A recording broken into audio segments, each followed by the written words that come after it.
Baiklah, wow! Ya, taman ini merupakan contoh ekosistem seimbang yang terdapat di alam liar. Betul, Kapten. Oh iya, Kapten. Ekosistem itu dikatakan seimbang apabila komponen-komponennya itu berjalan dengan lancar, Kapten. Ya, itu berarti tidak ada satupun komponen di dalamnya yang rusak. Begitu ya, Kapten? Iya, Alia, coba lihat di taman ini. Sudah lihat? Ya, di taman ini hewan-hewan dan tumbuhan di sini saling melengkapi, betul bukan? Betul, Kapten. Nah, jika salah satu dari hewan atau tumbuhan yang ada di taman hilang dari ekosistem taman ini, Maka akan timbul ketidakseimbangan ekosistem, Kapten. iya, ketidakseimbangan ekosistem dapat terjadi apabila salah satu komponen pada ekosistem tersebut rusak. Kerusakan pada ekosistem dapat terjadi secara alami maupun akibat perbuatan manusia. Iya, betul sekali.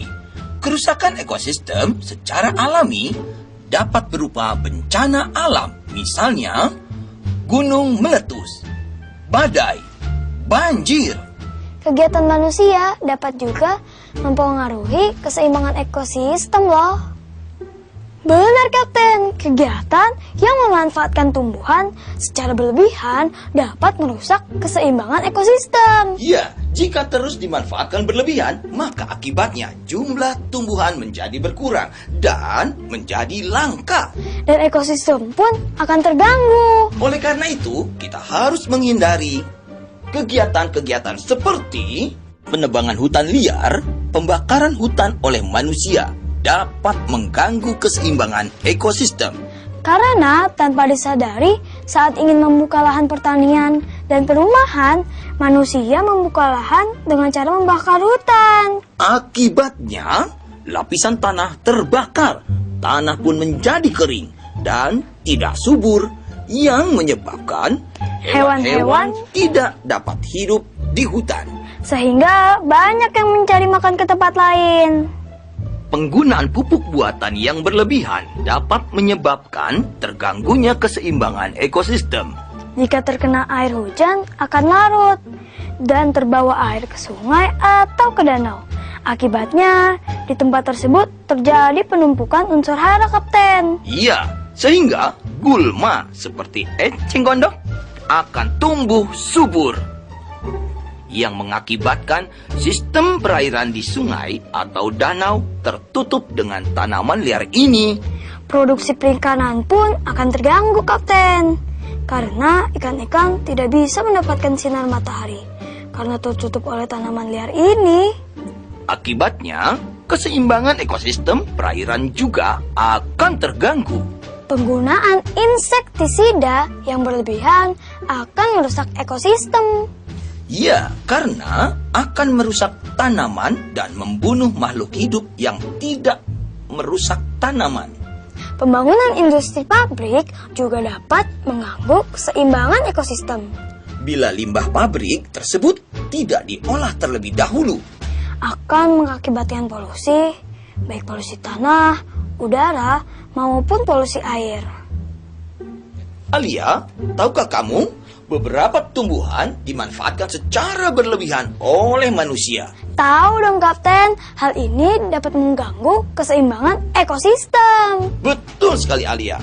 Berikut ini adalah tumbuhan-tumbuhan yang sering digunakan manusia hingga mengarah pada pemusnahan jenis tumbuhan tertentu. Seperti Kayu jati biasanya digunakan untuk pembuatan mebel. iya, Alia, kayu cendana juga banyak digunakan sebagai bahan kerajinan seperti tasbih. Batang gaharu banyak digunakan sebagai bahan minyak atsiri. Batang rotan banyak juga digunakan sebagai bahan kerajinan tangan, Alia. Betul banget tuh, Kapten. Agar keseimbangan ekosistem terjaga, maka kita harus melestarikan tumbuhan dengan cara seperti Tidak menebang pohon sembarangan dan mencabut tanaman sembarangan, Kapten. iya, betul sekali, Alia. Penanaman kembali tanaman yang telah dimanfaatkan atau peremajaan tanaman Dengan menanam banyak tanaman, kita telah membantu terjaganya ekosistem di sekitar kita, Kapten. Iya, betul sekali Alia. Kita juga merawat tanaman dengan benar dengan cara tidak memberikan air dan pupuk berlebihan. Betul banget tuh, Kapten. Jika berlebihan, dampaknya akan buruk. Iya, tentu saja. Alia, selain pemanfaatan berlebihan pada tumbuhan, pemanfaatan berlebihan pada hewan juga sangat berbahaya terhadap keseimbangan ekosistem. Seperti berburu ya, Kapten. Iya, betul. Seperti harimau, macan tutul, gajah, burung cendrawasih, dan badak bercula. Ya, betul sekali. Perburuan liar pada hewan-hewan ini menyebabkan terganggunya ekosistem akibat kelangkaan hewan Alia. Betul banget tuh, Kapten. Iya, penangkapan ikan di laut dengan racun ataupun peledak sangat berbahaya karena dapat menyebabkan rusaknya terumbu karang Alia. Wah, bahaya sekali ya, Kapten. Padahal terumbu karang itu kan mempunyai peran penting bagi ekosistem laut. Ya, kamu pintar Alia. Iya, Alia. Terumbu karang adalah tempat hidup ikan-ikan kecil yang menjadi makanan ikan yang lebih besar. Jika jumlahnya berkurang, maka ekosistemnya akan terganggu Alia. Hewan seperti badak bercula diambil culanya untuk bahan obat. Dan untuk mengambil cula badak, badak harus dibunuh terlebih dahulu. Sungguh mengerikan Alia. Iya nih, Kapten.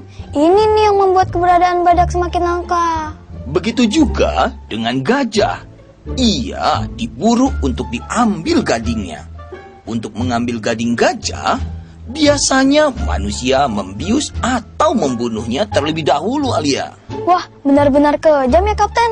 Iya, macan tutul dan harimau juga diburu manusia untuk diambil kulitnya, taringnya, dan tulangnya untuk perhiasan dan obat Alia. Burung merak juga diburu untuk diambil bulu ekornya oleh manusia untuk hiasan, kipas, atau topi. Agar keseimbangan ekosistem terjaga, maka kita harus melestarikan hewan-hewan langka tersebut dengan cara sebagai berikut. Tidak berburu hewan liar yang dilindungi.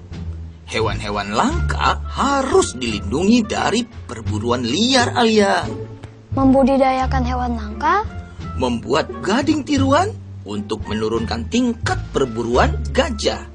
Jadi, hari ini kita sudah belajar apa saja Alia? Banyak, Kapten. Intinya, dengan kita belajar keseimbangan ekosistem ini, kita menjadi lebih peduli kepada lingkungan. Iya, betul sekali itu Alia. Dan juga kita harus memperhatikan makanan yang kita berikan pada hewan. Betul banget tuh, Kapten. Cerdasnya anak Indonesia.